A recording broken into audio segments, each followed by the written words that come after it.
Bienvenidos a Casa Nación, donde la pasión por Jesús es el centro. Ese es nuestro eslogan. Y también quiero mencionar rápidamente o hablar un poquito sobre la misión que tenemos aquí en Casa Nación, que es crear un espacio donde el Espíritu Santo transforme, llene, capacite y envíe.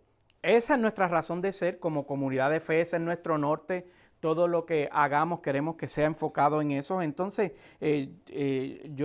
cuando escribí esta nota, yo le decía al Señor, Señor, yo me quiero proponer ser bien intencional con esta misión que nos has dado y que yo anhelo que el Espíritu Santo, en mi caso, me transforme, me llene, me capacite y me envíe. Y te invito a que tú también lo pidas, ya que eres parte de esta familia o de esta casa, Iglesia Casa Nación. Entonces, la mañana de hoy yo comienzo con una confesión y es la siguiente, que yo llevo tiempo preocupado por el poco conocimiento que nosotros, la iglesia, tenemos, los seguidores de Cristo, tenemos sobre nuestra fe, especialmente en este tiempo.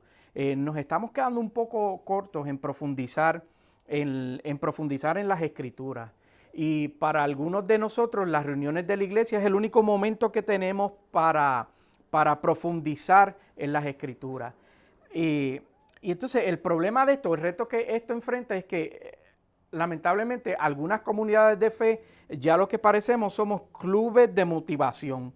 Nos reunimos para salir empoderados, como si fuese un multinivel donde nos animan a vender más o echar más para adelante, y así salimos de las reuniones empoderados, pero no llenos del conocimiento de Dios, y eso es lo lamentable, sino que pasamos todas las reuniones escuchando aquellas cosas que yo puedo obtener de Dios, el favor que puedo obtener de Dios, la casa que puedo obtener de Dios, el carro que puedo obtener de Dios, el trabajo que puedo obtener de Dios, cómo me puedo sentir bonito, cómo me dan palabras motivacionales, y todo eso es bueno porque todo eso es parte del Evangelio, pero eso no es el Evangelio. En realidad el Evangelio eso es lo mínimo del Evangelio. Desconocemos tanto que no podemos discernir los espíritus, y una de las cosas que la Biblia nos recuerda, mira, uno tiene que discernir los espíritus. No podemos discernir entre aquellos que están alineados con Dios o aquellos que vienen desde el mismo infierno para influenciar nuestras vidas, o simplemente de espíritus que son pensamientos humanistas que son totalmente contrarios a lo que Dios tiene para nuestra vida.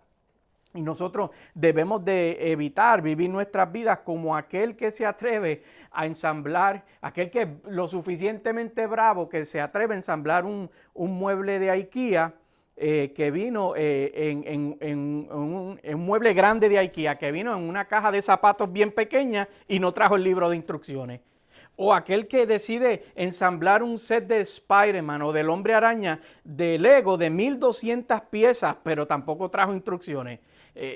Eso está como un poquito difícil, porque la verdad es que algunos de nosotros, si nos ponen un set de Lego de 25 piezas, ni siquiera podemos completarlo.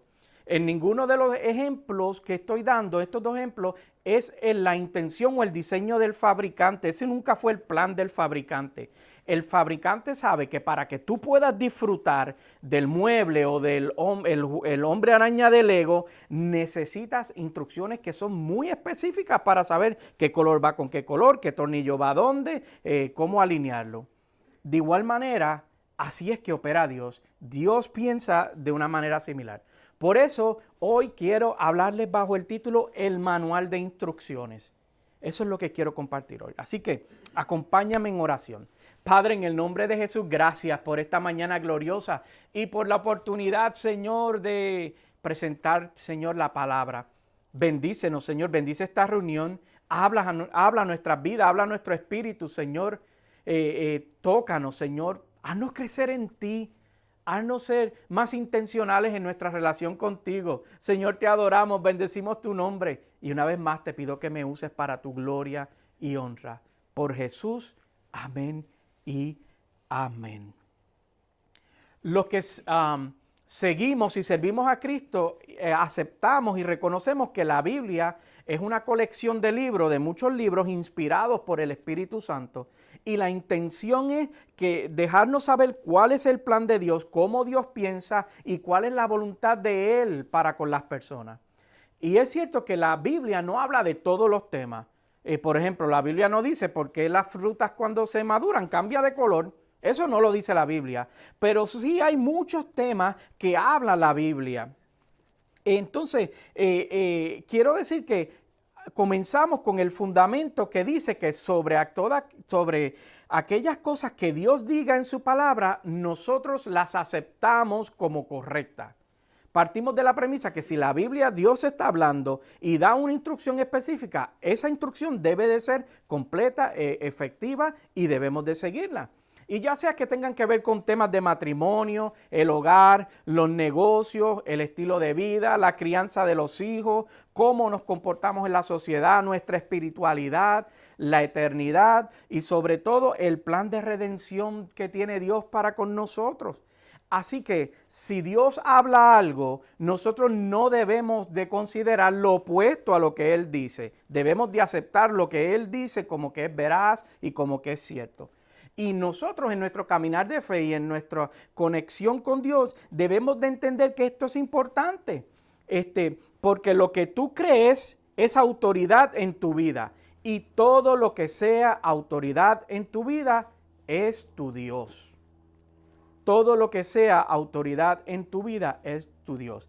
Recientemente yo ojeaba una encuesta que se realizó que le estaban preguntando a personas que se identificaban como cristianos si ellos entendían que la Biblia era la autoridad de los cristianos. Y para sorpresa de los encuestadores, pues hay cristianos que creen que la Biblia es como un manual de sugerencias y no es lo que define nuestra fe. Y eso es alarmante y es preocupante porque entonces eso demuestra cuán desconectados estamos de nuestra relación con Dios y lo que Dios quiere para con nosotros. Entonces cuando tú exploras la espiritualidad de esas personas, pues ven a Dios como un ser motivacional, como algo que, como un Aladino que uno va donde él cuando quiere algo para su vida o necesita un favor o necesita gracia, pero no lo vemos más allá de lo que, de esa visión que ellos tienen como lo que Él es. Entonces, reconocer esto es importante porque nosotros adoptamos, debo decir, ideas como estilo de vida y nos dejamos gobernar y nos dejamos dirigir por ellas. Es más, nosotros entregamos nuestra voluntad y lo que somos a las ideas que aceptamos como buenas. Por eso, yo no sé si tú has notado que hay muchas personas que andan dando consejos en estos días en las redes sociales. Cuando yo estoy, qué sé yo, viendo reels o escaneando, que mucha gente está dando consejos y yo digo, pero ¿en qué basan este conocimiento o estos consejos que dan? Que muchos expertos hay hoy en día. Pero lo que a mí me lleva a concluir que aunque muchas personas tienen buenas ideas, lo importante es que nosotros nos preguntemos es qué dice Dios sobre ese tema que se están aconsejando o que están aconsejando. Porque Dios nunca está equivocado. Entonces yo quiero comenzar las escrituras en el día de hoy con la carta a los Romanos, el capítulo 3 y el verso 4. Libro de Romanos, capítulo 3, verso 4, lee de la siguiente manera. En el nombre del Padre, del Hijo y del Espíritu, y la iglesia dice, amén. De ninguna manera, Dios es siempre veraz, aunque el hombre sea, ¿qué? Mentiroso. Así está escrito, por eso eres justo en tu sentencia y triunfarás cuando te juzguen. Así que la primera advertencia que quiero resaltar en esta mañana es cuando el apóstol le dice, mira, ten cuidado, porque Dios siempre va a ser cierto, aunque los hombres a veces como que se le vaya y tengan buenas intenciones, pero pueden ser un poco mentirosillos. Entonces nosotros podemos concluir que algunas de nuestras ideas pueden parecer correctas y eso es lo alarmante y lo importante que debemos de entender en el día de hoy. Pueden ser correctas, pueden ser buenas, pueden ser nobles, de buenas intenciones, pero si no están alineadas a lo que el Señor nos revela a través de las Escrituras, no deben de ser nuestro guía y mucho menos ser utilizadas para nosotros tomar decisiones y definir cómo nos vamos a mover. Entonces, pensemos en unos segundos en lo que yo te acabo de decir. Las ideas y consejos que estoy considerando pueden parecer muy correctas, pero si están opuestas a lo que Dios dijo en su palabra, no debo de aceptarlas y mucho menos seguirlas. Porque la misma escritura nos recuerda en 2 de Timoteo 3, 16 y 17, en esa carta dice lo siguiente en el verso 16, toda la escritura, no alguna porción, no un pedazo, no 2 versículos y los otros no, toda la escritura es inspirada por Dios y útil ¿para qué? Para enseñar, para reprender, para corregir y para instruir en la justicia. El verso 17 dice, a fin de que el siervo de Dios esté enteramente capacitado para toda buena, ¿qué? Obra. Me llama mucho la atención lo que dice ese versículo 16 cuando dice para instruir en justicia. Considerando que nosotros estamos viviendo unos tiempos donde desde todas las esquinas se grita su justicia social, pero cuando tú miras detenidamente, debo decir, la raíz de pensamiento de algunas personas o algunos de estos grupos que se denominan de justicia social, no son otra cosa que movimientos con agendas particulares para adelantar su estilo de vida, que en ocasiones van hasta contrarias a lo que las escrituras determinan o están esperando de nosotros en nuestra manera de vivir, pensar y no comportarnos. Entonces, en resumen, estos 2 versículos que leímos nos aclaran cuál es la meta de las escrituras y aquí voy, que te instruyas en la justicia a fin de que estés capacitado a toda buena obra. Ese es el fin. Eso es lo que estamos tratando de alcanzar. Miren, el viernes, hace 2 días atrás, yo fui a correr bicicleta al bosque después de muchos meses sin hacerlo, pues porque algunos saben, otros no, me fracturé un brazo, las rodillas me las lastimé mucho y el proceso de recuperación después de los 15 dura más que, ¿verdad?, que antes. Y llevaba mucho tiempo sin ir al bosque.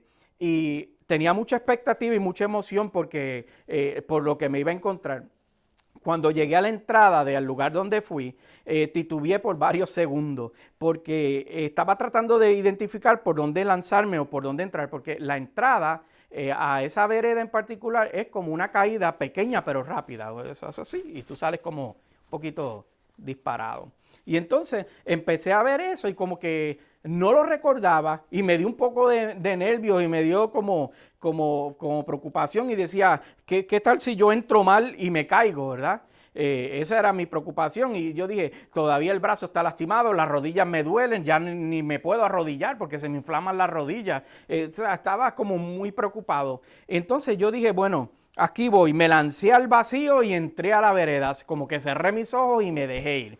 Entonces, cuando entré al bosque, luego de esa bajada así, comencé a pedalear dentro del bosque, pero estaba como errático, como que me temblaba el manubrio, tenía como poca coordinación y definitivamente yo estaba bien nervioso mientras iba en el bosque y yo iba mirando, pedaleando, pero mirando para abajo a ver qué raíz había, qué piedra había, qué vereda había. Y entonces eso me estaba como afectando mi proceso. Y pensaba, tengo nervios por estar haciendo una de las actividades que más me encantan. Correr bicicleta y dentro del bosque. Esa es una de las actividades que más me encanta. Entonces yo iba dando tumbos y tratando de caer en tiempo, pero luego escuché la voz de Dios a mi corazón diciéndome, no lo pienses, vívelo.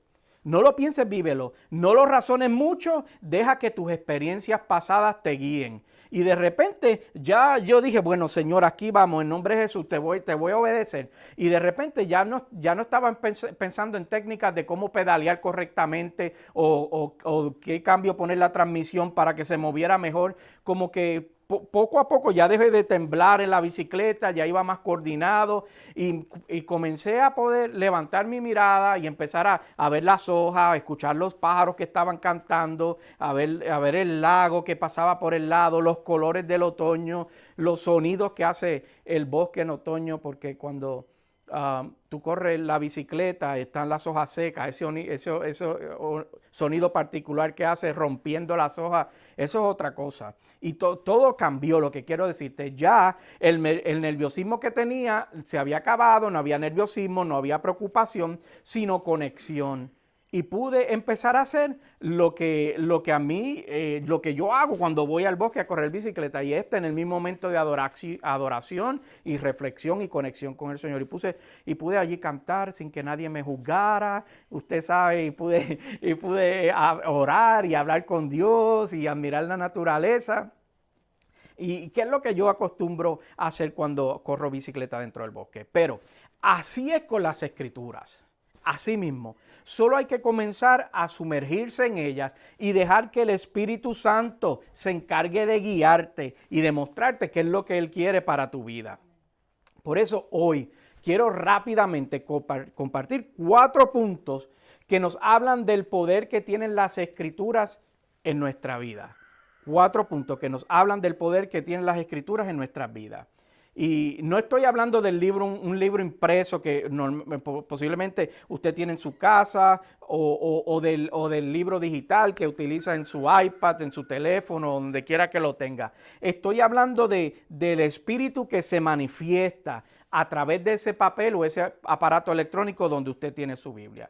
Y lo primero de esos 4 puntos, el primer punto es crecimiento. Saludamos a las Cari y al gallo que está ahí, mira, avisando que está listo. Crecimiento. Primera de Pedro 2, versículo del 1 al 3 dice lo siguiente. En esa carta dice, por lo tanto, abandonando toda maldad y todo engaño, hipocresía, envidias y toda calumnia, deseen con ansias la leche espiritual pura, como niños recién nacidos, así por medio de ella crecerán en su ¿qué? Salvación. El verso 3 dice, ahora que han probado lo bueno que es el Señor. Entonces, mira qué poderoso el principio que nos revelan estos versículos. La palabra me hace crecer en mi salvación. La palabra nos hace crecer en nuestra salvación. Entonces, lo que me muestra es que la salvación es a través de Cristo, que es la llave, el principio, pero el Padre tiene mucho más para nosotros. Amén. Mucho más para nosotros. La salvación es el mayor regalo, pero la Biblia nos revela, y esto es un principio que a veces desconocimos, que hay crecimiento en nuestra salvación. Por eso en la carta hace la advertencia, mira, añora la palabra como si fueses un niño recién nacido por la leche materna, esa leche espiritual que todos necesitamos para crecer. Entonces, solo tenemos que desearla o buscarla con ansias y con acción, ¿verdad? Porque no tan solo se puede quedar en un deseo, en una intencionalidad, tiene que manifestarse y tenemos que hacer cosas para que la palabra se nos revele a nosotros, y definitivamente tenemos que envolvernos en ella. El segundo punto dice que nos hace discípulos de Jesús, además de hacernos libres. Nos hace discípulos de Jesús, además de hacernos libres. Y entonces Juan capítulo 8, versos 31 y 32 dice de la siguiente manera. Juan capítulo 8, verso 31 lee así. Jesús se dirigió entonces a los judíos que habían creído en él y les dijo, si se mantienen fieles a mis palabras, serán realmente mis discípulos. A mí me gusta mucho que le está diciendo, tú quieres ser discípulo mío, hay una condición, es condicionado. No tan solamente por tú decir, pues yo soy seguidor de Cristo, es suficiente. Le está diciendo, si te mantienes fieles a mis palabras, serán realmente mis discípulos. Y el verso 32 continúa diciendo, y conocerán la verdad, y la verdad los hará ¿qué? Libres. Jesús, hablándole a un grupo les decía, ya tienen el primer paso, el cual es creer en mí. Ese es el fundamento, de ahí ustedes comienzan. Pero eso no se detiene en creer en quién soy, sino tienen que seguir y ser fieles a mis enseñanzas para poder ser verdaderamente mis discípulos. Entonces, si hacen las cosas, le cae el bono. ¿Y cuál es el bono? La palabra les va a traer conocimiento de libertad y ese conocimiento te va a hacer libre. No hay forma de obtener el conocimiento de la libertad si nosotros no profundizamos o somos intencionales en entender y estudiar las Escrituras. Y si hay algo que esta generación de la actualidad tiene, es que ellos quieren ser libres. Y tú te das cuenta cómo se expresan o cómo andan buscando, aunque a veces no toman las mejores decisiones, pero quieren ser libres de las culpas, quieren ser libres de los complejos, quieren ser libres de las identidades distorsionadas, quieren ser libres de ataduras, quieren ser libres de las adicciones, quieren ser libres de la baja autoestima. Andan buscando por todos lados la libertad. Entonces Jesús nos está diciendo, créeme, métete conmigo y te enseño cómo ser libre y salir de todo eso que uno necesita romper. El tercer punto que quiero compartir contigo en el día de hoy es que desarrolla la fe en nosotros. Romanos, la carta a los Romanos, capítulo 10, verso 17 dice, así que la fe viene como resultado ¿de qué? De oír el mensaje, y el mensaje que se oye es la palabra ¿de quién? De Cristo. Entonces, ¿necesita fe? Yo recientemente hablando con Dios le decía, Señor, yo necesito crecer mi fe. Ayúdame a crecer en mi fe. Entonces mira cómo la palabra que trasciende a los tiempos, aquí está el apóstol escribiéndole a los romanos hace miles de años atrás y le está dando la respuesta a la oración que yo le hacía recientemente al Señor. ¿Que tú quieres que tu fe aumente? Pues entonces sumérgete en las enseñanzas de Cristo documentadas en las Escrituras. Cuarto y último punto que quiero compartir en el día de hoy. Hace que nuestra forma de pensar cambie para bien. Romanos, ahí mismo donde estábamos, capítulo 12 y verso 1 y 2 dice, por lo tanto, hermanos, tomando en cuenta la misericordia de Dios, ruego que cada uno de ustedes en adoración espiritual, ofrezca su cuerpo como sacrificio vivo, santo y agradable ¿a quién? A Dios. Número 2. No se amolden al mundo actual, sino sean transformados mediante la renovación de su mente. Así podrán comprobar cómo es la voluntad de Dios, buena, agradable y ¿qué? Y perfecta. Entonces, primero comienza diciéndonos, esto se trata de estar consciente de que estamos aquí por la misericordia de Dios, ¿verdad? Arrancamos con eso. Y continúa diciendo, no es necesario que ofrezcas tu vida en sacrificio, pues ya Cristo lo hizo, sino que espiritualmente te entregues al Padre, diciendo, te ofrezco mi vida porque quiero agradarte y te quiero a ti más allá de los errores o tropiezos que yo pueda cometer. Quiero que tú seas el centro de mi vida. Entonces, continúa advirtiéndonos del mundo y la sociedad que nos va a ofrecer, nos va a tentar, nos va a poner de manera fácil muchas distracciones, pero no te dejes engañar. Te va a seducir, pero eso no es lo que Él quiere para tu vida.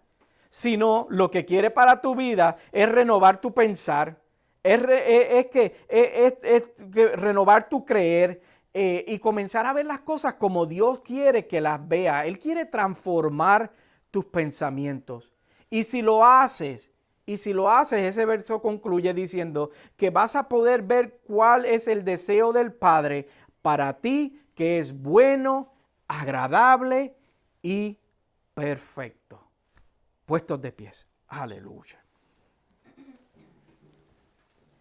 Padre, en el nombre de Jesús te doy gracias. Gracias, Señor, por la palabra que nos traes en la mañana de hoy, en el día de hoy, hablándonos a nuestras vidas y recordándonos, Señor, la importancia de intimar en ti, intimar en las palabras, Señor, adorarte, Señor, ser intencionales en nuestro crecimiento. Padre, no conformarnos, Señor, no conformarnos con lo que puede ser algo que se vea liviano o se pueda ver, Señor, como una alternativa. Padre, queremos aprender lo que tú quieres que nosotros hagamos, cómo vivamos, cómo pensemos, cómo actuemos, Señor. Gracias porque nos ayudas a crecer en nuestra fe, revelándola, Señor, a través de la palabra. En el nombre de Jesús yo te doy gloria y honra. Amén y amén.